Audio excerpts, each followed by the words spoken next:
Bismillahirrahmanirrahim. Assalamualaikum warahmatullahi wabarakatuh.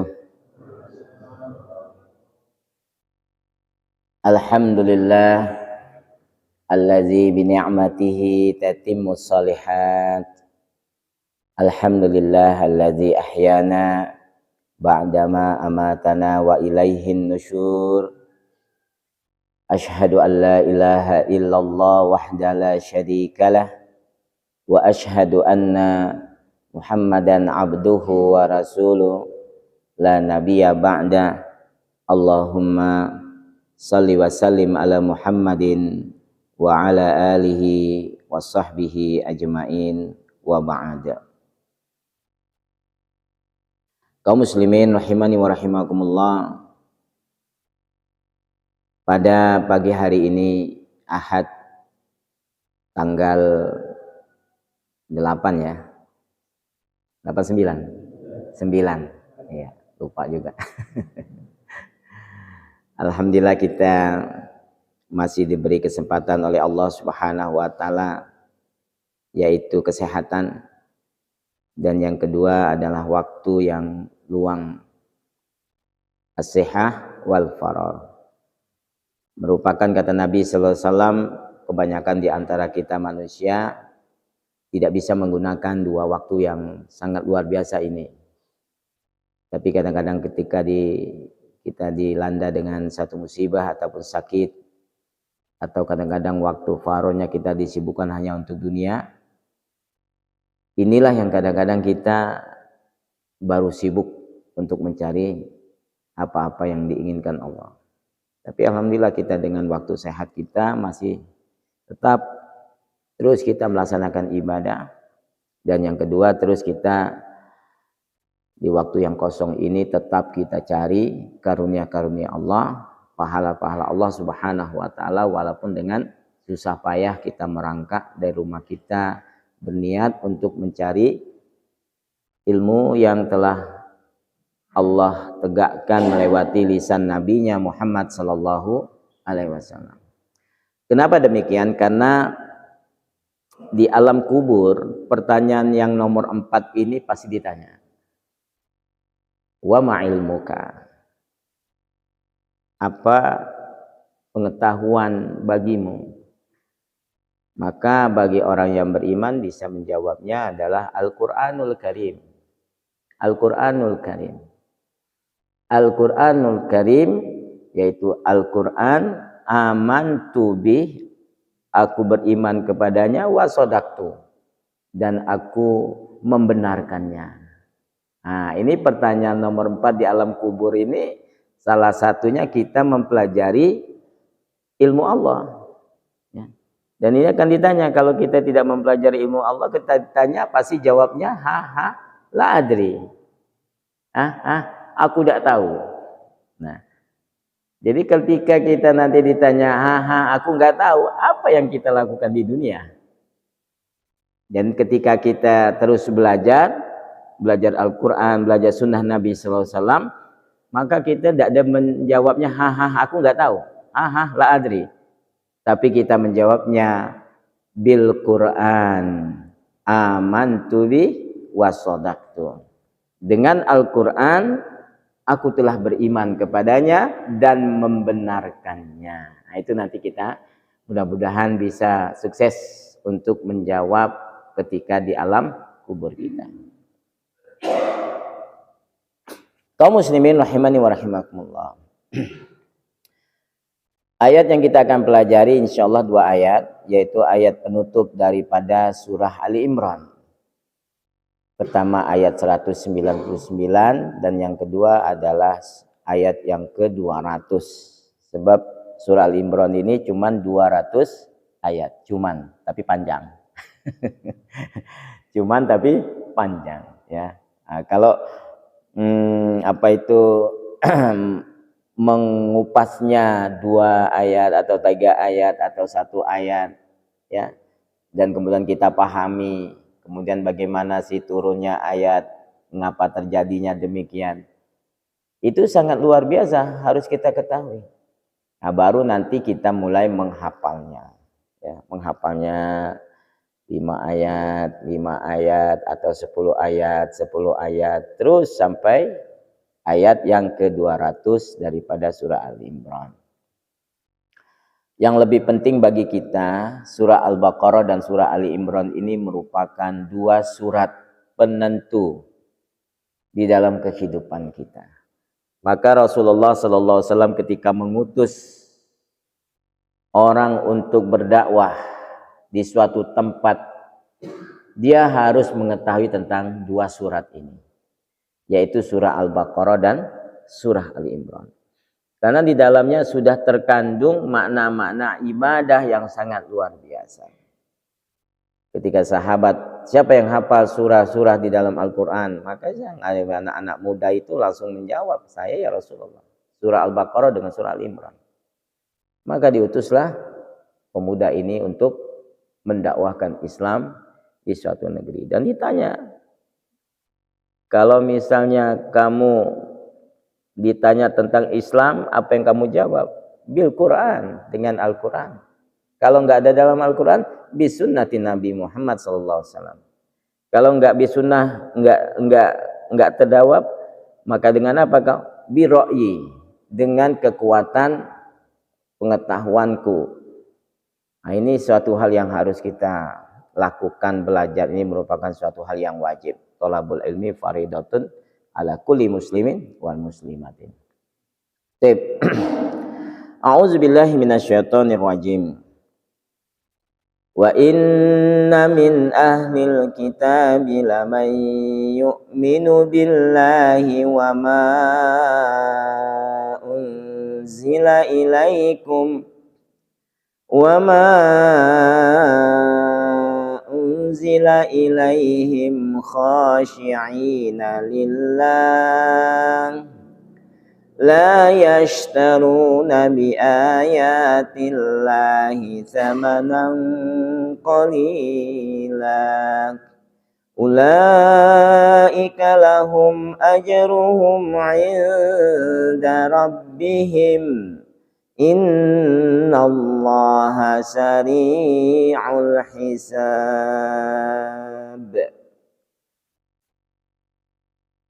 Kalau kita baca terjemahannya, wa inna min ahlil kitab, dan sesungguhnya di antara ahli kitab ada orang yang beriman kepada Allah dan kepada apa yang diturunkan kepada kamu, dan yang diturunkan kepada mereka, sedang mereka merendah hati kepada Allah dan mereka tidak menukarkan ayat-ayat Allah dengan harga yang sedikit, harga yang murah.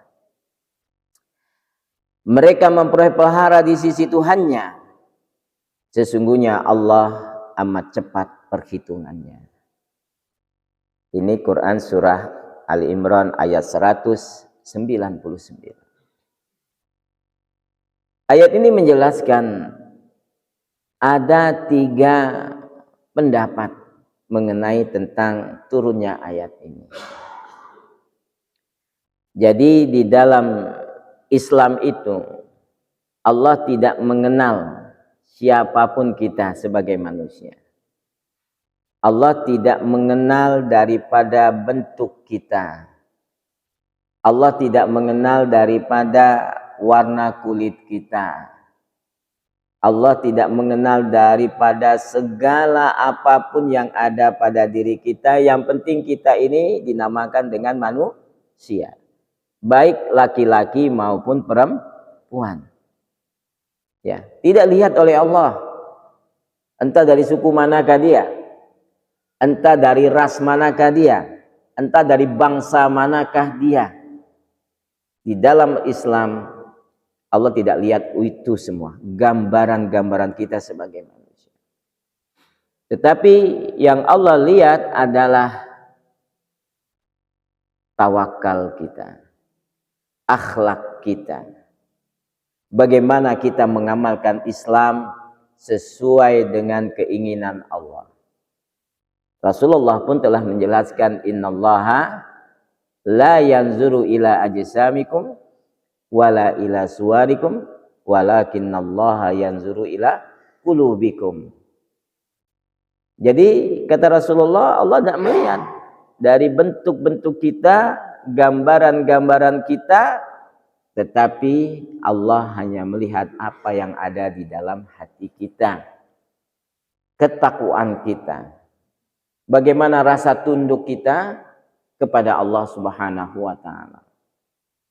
Nah, di dalam ayat ini ada 3 pendapat mengenai tentang apa yang dimaksud dengan sesungguhnya di antara ahli kitab. Ya. Jadi bukan orang-orang beriman dari kaum muslimin di zaman Nabi Muhammad SAW, juga ahli kitab sebelum mereka yang ada di zaman Nabi Muhammad SAW dan seterusnya sampai yaumil kiamah. Mereka itu siapa di antara mereka juga beriman. Beriman kepada ketika Allah menginformasikan Nabi Muhammad SAW seperti ayat-ayat yang terdahulu yang telah kita pelajari. Diturunnya Nabi Muhammad, sifatnya demikian, yang ada di dalam kitab mereka, mereka beriman. Kemudian di samping itu juga mereka percaya dengan apa yang diturunkan kepada Nabi kita Muhammad SAW mengenai Al-Quran. Mereka juga beriman. Mereka juga meyakini dan percaya apa yang ada di dalam kitab Al-Quran. Di samping mereka juga percaya kepada kitab mereka, yaitu kitab Taurat, kitab Injil, ya. Dan mereka meyakini kitab Al-Quran. Ketika Al-Quran dibacakan kepada mereka, mereka mengatakan kami beriman. Nah, maka disinilah Allah memberikan suatu jawaban kepada kita yang hidup di muka bumi ini, merupakan kendaraan yang pertama kita di muka bumi, dan terus kita berjalan ya, sampai yaumil kiamah. Disinilah kita diuji oleh Allah Subhanahu wa taala.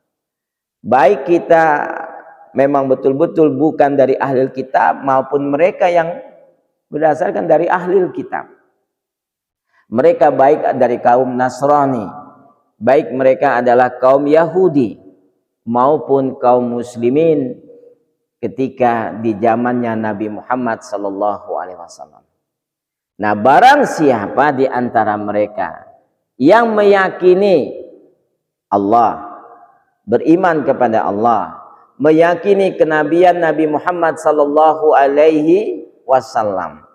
begitu juga beriman kepada kitab Al-Quran, beriman kepada kitab-kitab sebelumnya, maka mereka ini adalah orang-orang yang khosyi'ina lillah, betul-betul merendahkan diri, khusyuk, tidak sombong, tidak takabur, tidak sewenang-wenang di muka bumi.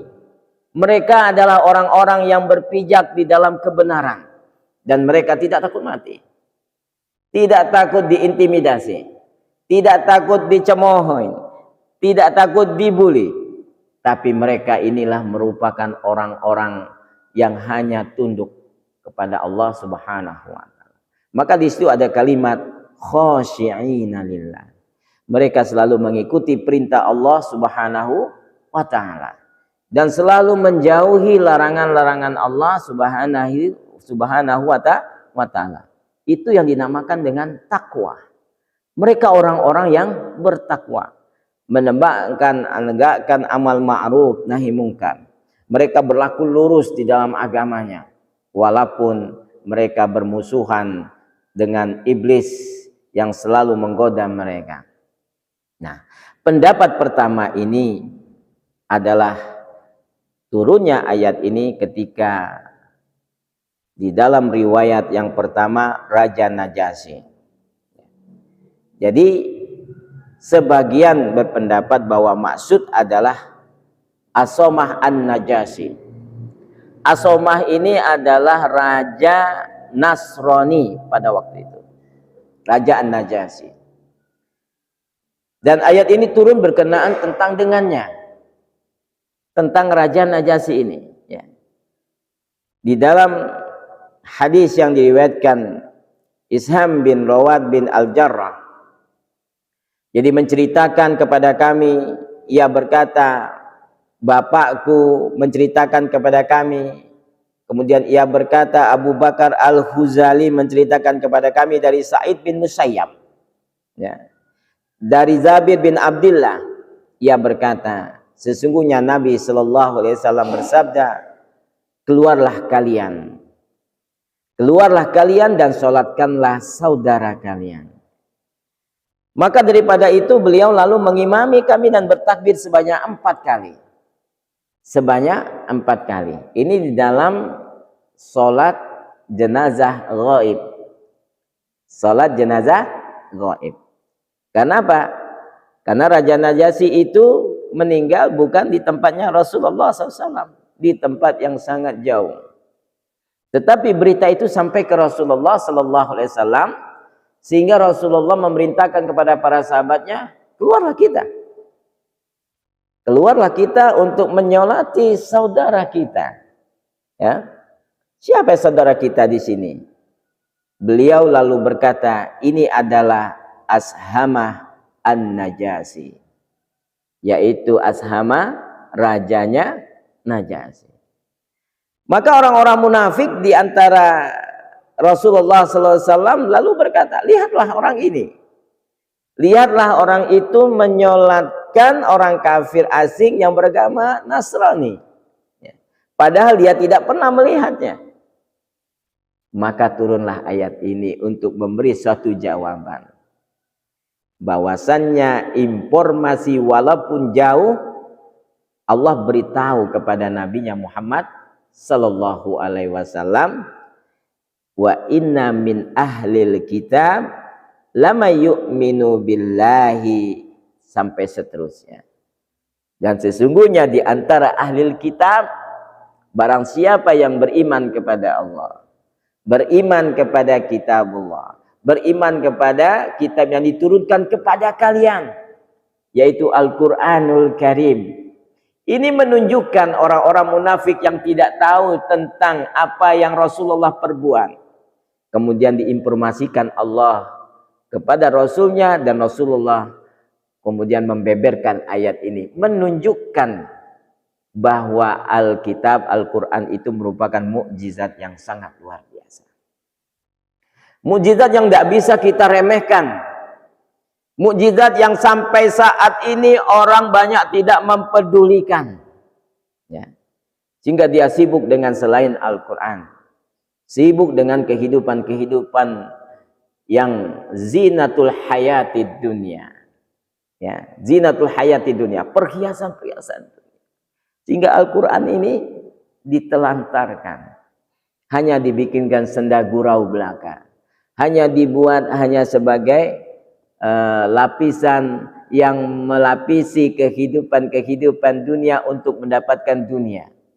Padahal Al-Quran ini adalah merupakan kitab yang betul-betul menangkal segala macam urusan kita untuk menuju akhirat. Kalau kita tidak mengagungkan Al-Quran, tidak mengagungkan Al-Quran, maka nanti pada kita dikuburkan di alam kubur, maka kita tidak bisa menjawab pertanyaan ma ilmuka, apa saja ilmumu itu. Tapi bagi kita yang pengagum Al-Quran, yang ingin melaksanakan Al-Quran, yang menggebu-gebu untuk melakukan apa yang dalam Al-Quran dan disunnahkan Allah kepada Nabi-Nya Muhammad SAW, maka pertanyaan-pertanyaan tersebut di alam kubur nanti akan kita dapati. Apa pertanyaannya? Pertama, ma rabbuka, siapa Tuhan? Bagi orang yang beriman, dia akan menjawab, Rabbi Allah, Tuhanku adalah Allah. Wa madinuka, apakah agamamu? Dinul Islam, al-Islamu dini, Islam adalah agama. Wa mallazi rajulul ladzi yab'asu anka, siapa orang yang telah diutus untukmu? Siapa orangnya?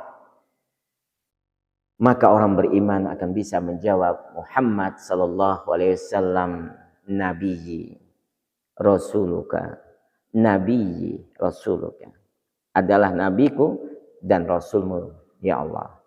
Dan pertanyaan yang terakhir, wa ma ilmuka, apa pengetahuanmu di dalam dunia itu? Maka orang beriman menjawab Al-Quran, Al-Quran, amantu bih wa sadaqtu, aku beriman kepadanya dan aku membenarkannya.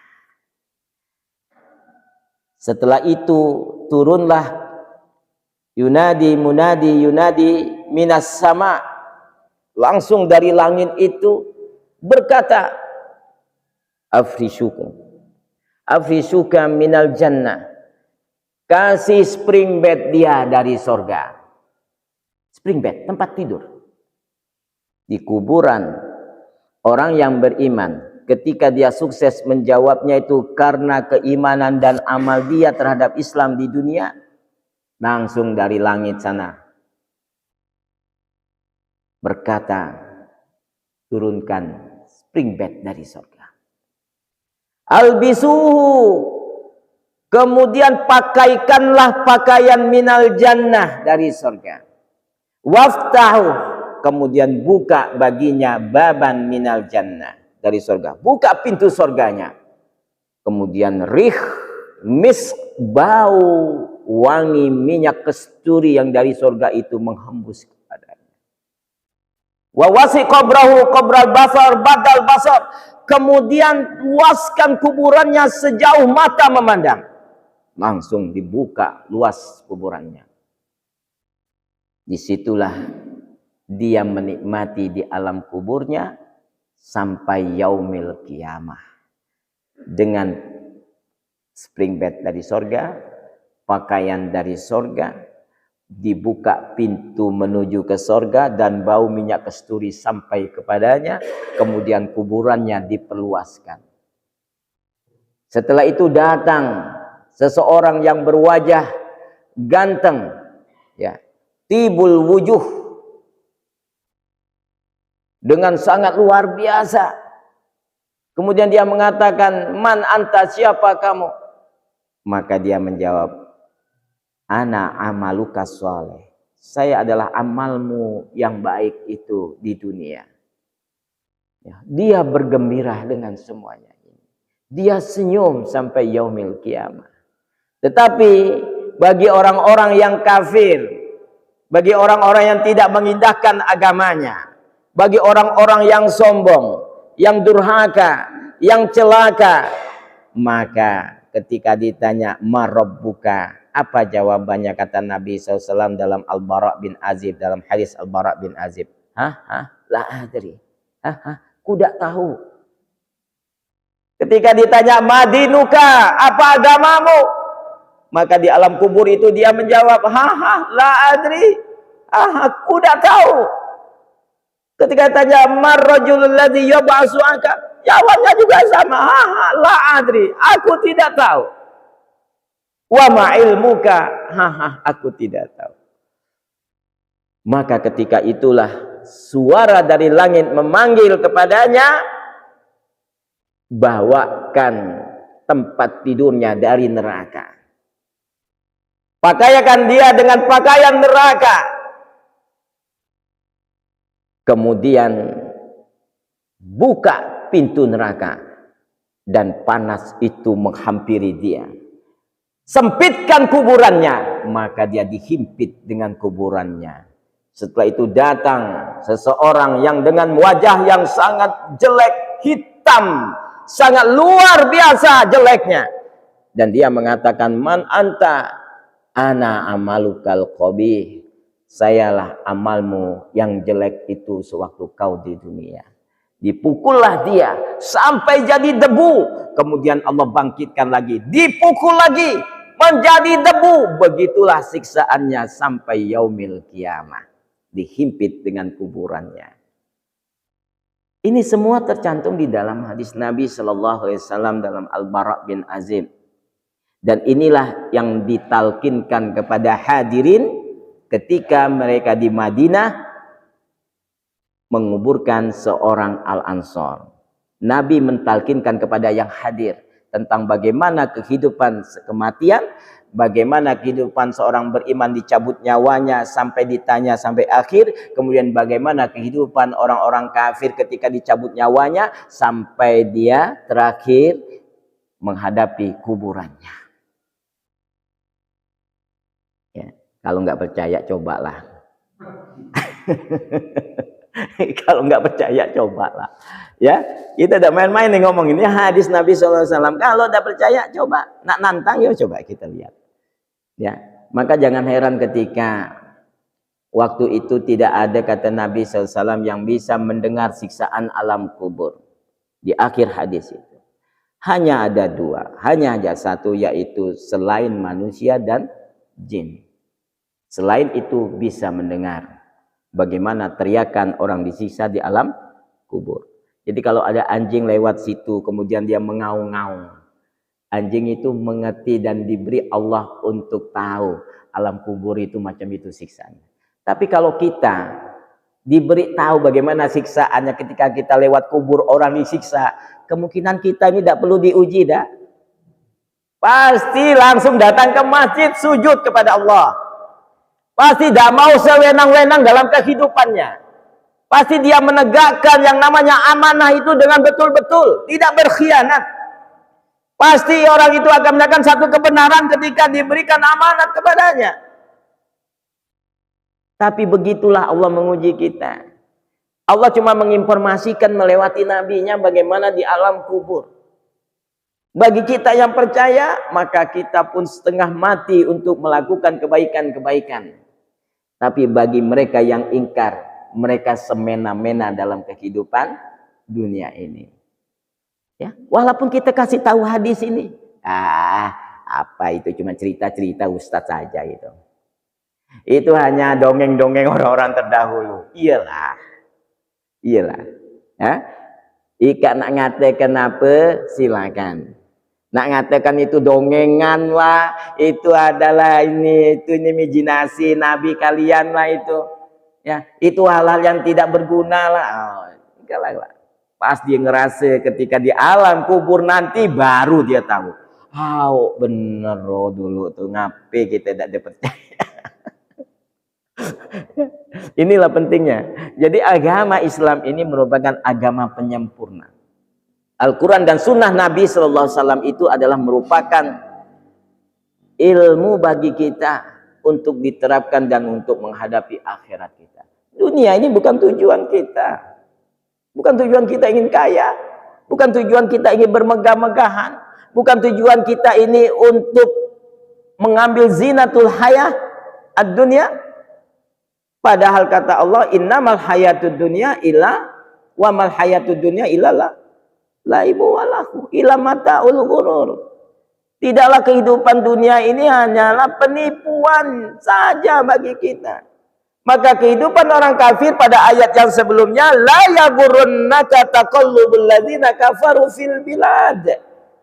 Janganlah engkau ya Muhammad tergoda atau tertipu oleh kehidupan orang-orang kafir di muka bumi. Mereka bermegah-megahan di dunia.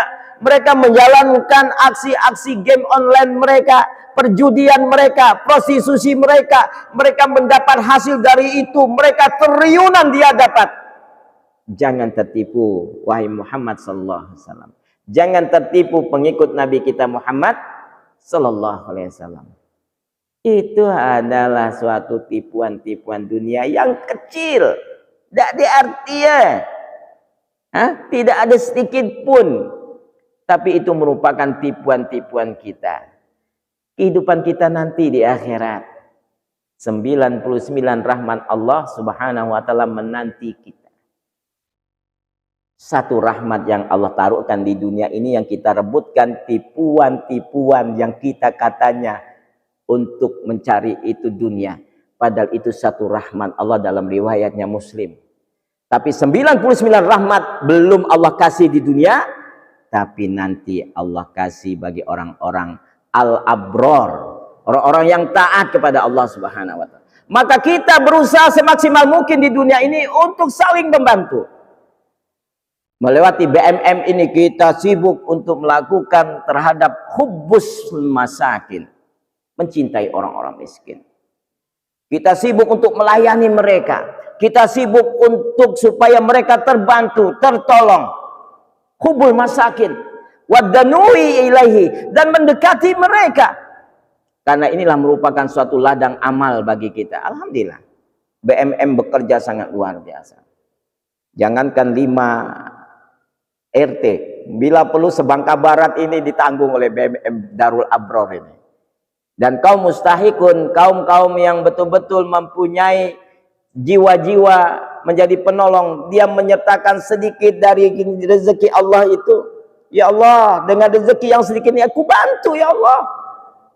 Umat-umat yang belum mendapatkan rezekimu dibantu. Yang masih banyak yang berhutang dibantu. Yang masih banyak sengsara dibantu. Yang berjuang di jalan Allah dibantu. Ini ladang amal kita nanti untuk akhirat. Ya. Jadi bukan kita mengejar dunia, kita menabung harta kita di akhirat. Bukan kita berikan itu hilang, tetapi itulah yang Allah lipat gandakan nanti di akhirat. Disitulah yudha'afnya. Ketika kita latan 50.000, 100.000, 500.000, 1 juta dan sebagainya, bukan hanya 500.000 yang kita berikan, kita dapat 500.000, tetapi ganjarannya itu nanti Allah berikan berlipat-lipat ganda. Pahalanya saja sampai 500 sampai 700 kali lipat. Apalagi tabungan nanti untuk harta akhirat kita. Pas kita masuk surga, itu hartamu yang kau tabung melewati membantu hamba-hambaku di dalam kelaparan yang aku syariatkan kepada kalian. Coba kalau kita peduli seperti ini. Coba kita peduli dengan amanat Islam. Insya Allah tidak ada lagi orang yang kelaparan di muka bumi kita. Insya Allah tidak ada lagi orang yang susah di muka bumi ini. Makanya peran zakat, infak, sedekah itu adalah syariat Allah. Bukan pajak dan lain sebagainya.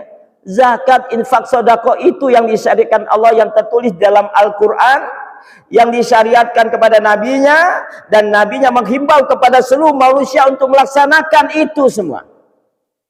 Tetapi apa yang kita lakukan sekarang ini? Yang bukan disyariatkan Allah, produk orang-orang kufar, produk orang-orang munafik, kemudian dibangga-banggakan. Apa hasilnya? Iblis yang bergentayangan di situ. Iblis yang bergentayangan. Kehancuran di mana-mana. Inilah akhir zaman yang agama ditinggalkan, tetapi produk iblis dilaksanakan. Ya. Nah, kaum muslimin rahimani wa rahimakumullah. Jadi ayat yang pertama ini ayat yang menjelaskan tentang turunnya ayat ini berkenaan tentang seorang Raja Najasyi yang bernamakan Ashamah An-Najasyi. Ketika beliau ini datang, seorang sahabat Rasulullah SAW membacakan Al-Quran kepadanya, kemudian dia menangis, dan seluruh anak buahnya juga menangis, beriman kepada ayat Al-Quran ini. Maka ketika berita itu disampaikan kepada Rasulullah SAW, beliau meninggal dunia, Ashamah An-Najasyi ini, kemudian Rasulullah langsung menyuruh sahabatnya, yuk kita keluar, kita menyolatkan saudara kita. Siapa? Kata Rasulullah adalah Ashamah An-Najasyi. Walaupun dia tidak di situ, tapi mereka melakukan, Rasulullah dan para sahabatnya melakukan sholat gaib, sholat jenazah, tapi jenazahnya tidak di tempat. Berapa takbir? 4 takbir. Nah, kaum muslimin rahimani wa rahimakumullah. Itu adalah pendapat yang pertama yang menjelaskan tentang turunnya ayat tersebut. Kemudian pendapat yang kedua. Pendapat yang kedua ini bahwa maksudnya adalah Abdullah bin Am dan orang-orang yang bersamanya. Ya. Abdullah bin Am dan orang-orang bersama ini dalam beberapa riwayat-riwayat yang sesuai dengan pendapat tersebut, Al-Qasim menceritakan kepada kami, ia berkata, Al-Husain menceritakan kepada kami, ia berkata, Hajjaj menceritakan kepadaku dari Ibnu Juraij, ia berkata, ayat ini turun kepada Abdullah bin Salam. Abdullah bin Salam. Abdullah bin Salam ini dan orang-orang yang bersamanya. Mereka adalah orang Yahudi. Mereka adalah orang Yahudi. Abdullah bin Salam dan pengikut-pengikutnya. Orang Yahudi ini dan bersama pengikutnya, mereka beriman kepada Al-Quran. Ya. Maka turunlah ayat ini kepada sahabat Rasulullah Sallallahu Alaihi Wasallam itu menyatakan bahwa mereka itu adalah termasuk wa inna min ahlil kitab lama yu'minu billah wa ma unzila ilaikum wa ma unzila ilaihim. Ya. Mereka itu adalah sesungguhnya dari ahlil kitab yang barang siapa beriman kepada Allah, beriman kepada kitab yang diturunkan kepada kamu, yaitu Al-Quran, para sahabat, dan kitab yang diturunkan kepada mereka, yaitu Al-Injil. Ya. Nah, maka pendapat yang ketiga ini merupakan pendapat yang sangat diakui oleh kaum muslimin, yaitu bahwasannya bahwa dikatakan dalam ayat tadi merupakan baik itu orang Nasrani, baik itu orang Yahudi yang dikatakan dengan ahli kitab, mereka siapapun yang beriman kepada Allah, beriman kepada apa yang telah dicanangkan kepada Rasulullah dalam kitab-kitab mereka, bahwa Rasulullah nanti akan muncul dengan sifat-sifatnya yang sedemikian rupa, yang sangat selalu mereka tahu, sampai mereka tahu dengan Rasulullah itu bagaikan tahu lebih daripada mereka tahu tentang anak-anaknya. Inilah yang menyatakan mereka itu dikatakan dalam ayat ini. Ayat ini turun baik untuk yang orang Yahudi maupun orang-orang Nasara. Ya, kalau mereka beriman kepada Allah, mereka percaya kepada Al-Quranul Karim yang diturunkan kepada Nabi Muhammad SAW, kemudian mereka melakukan kebaikan-kebaikan di dalamnya, mereka pengikut Nabi Muhammad SAW, maka mereka akan mendapatkan ganjaran, yaitu ajruhum inda rabbihim. Ya. Kenapa? Karena sebelumnya ketika turun kepada mereka kitab Taurat, kitab Injil, kemudian di zaman Nabi Muhammad SAW turun kepada Al-Quran, mereka meyakininya, mereka tidak memperjualbelikan, ya, mereka tidak memperjualbelikan dengan harga yang murah, maksudnya mereka robah itu kitab. Kalau mereka tidak beriman, kitabnya sudah banyak dirobah, ya. Maka mereka yang tidak percaya kepada Al-Quran, mereka percaya kepada kitab yang dirobah oleh tangan mereka. Wah, ini kayaknya kurang bagus nih, robah nih. Kayaknya ngentam kita ini. Ah, robah. Di amandemen setiap tahun. Ya, kan tidak sesuai dengan kehidupan zaman kita lagi nih, tidak sesuai ini. Wah, dirobah lagi. Ah, gabung. Ayo kumpul kita ulama. Ah, kita robah ini, ya. Tapi Al-Quran nggak bisa dirobah. Baik, Taurat bisa dirubah, Injil bisa dirubah dengan kemauan mereka, dengan nafsu mereka, tapi Al-Quran tidak bisa berubah. Al-Quran inilah yang Allah sudah janjikan tetap dijaga oleh Allah Subhanahu wa Ta'ala sampai akhir zaman, sampai Allah sendiri yang mencabutnya. Ya. Tetapi selain itu, Allah biarkan. Nah, mereka robah, silakan. Nah, ini robah, silakan. Tetapi ada satu jawaban Al-Quran yang tidak bisa mereka robah, karena ini adalah pegangan kaum muslimin yang aku redoi, yang aku jaga sampai sepanjang masa. Mereka tidak bisa sedikit pun merubahnya. Ini mukjizat ini. Kenapa Al-Quran mukjizat? Kenapa kita menjauhinya? Seharusnya kita mendekatinya. Seharusnya kita cinta kepadanya. Ya. Nah, inilah kaum muslimin rahimani wa rahimakumullah. Jadi singkat cerita, di dalam ayat ini mengandung mereka orang-orang Yahudi, orang Nasara, ahlul kitab, kalau mereka beriman kepada Al-Quranul Karim dan menjalankannya, mereka Allah berikan ganjaran, ya, ujurahum inda rabbihim, jadi pahala di sisi Tuhan mereka, yaitu Tuhannya Allah Subhanahu wa Ta'ala.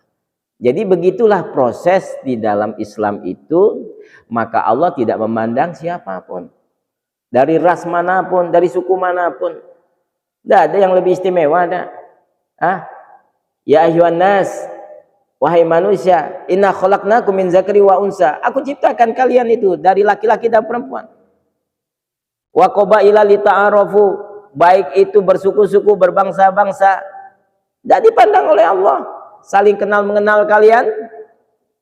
Tetapi inna akramakum indallahi atqakum. Yang paling mulia di antara kalian, kata Allah di ayat itu, adalah yang paling takwa. Bukan yang paling ganteng, bukan yang hidungnya mancung, yang hidungnya pesek ditinggalkan, bukan yang kulitnya hitam, yang kulitnya putih tidak dipedulikan, ya bukan yang kulitnya merah, yang kulit ini. Kalau Islam tidak pandang itu semua.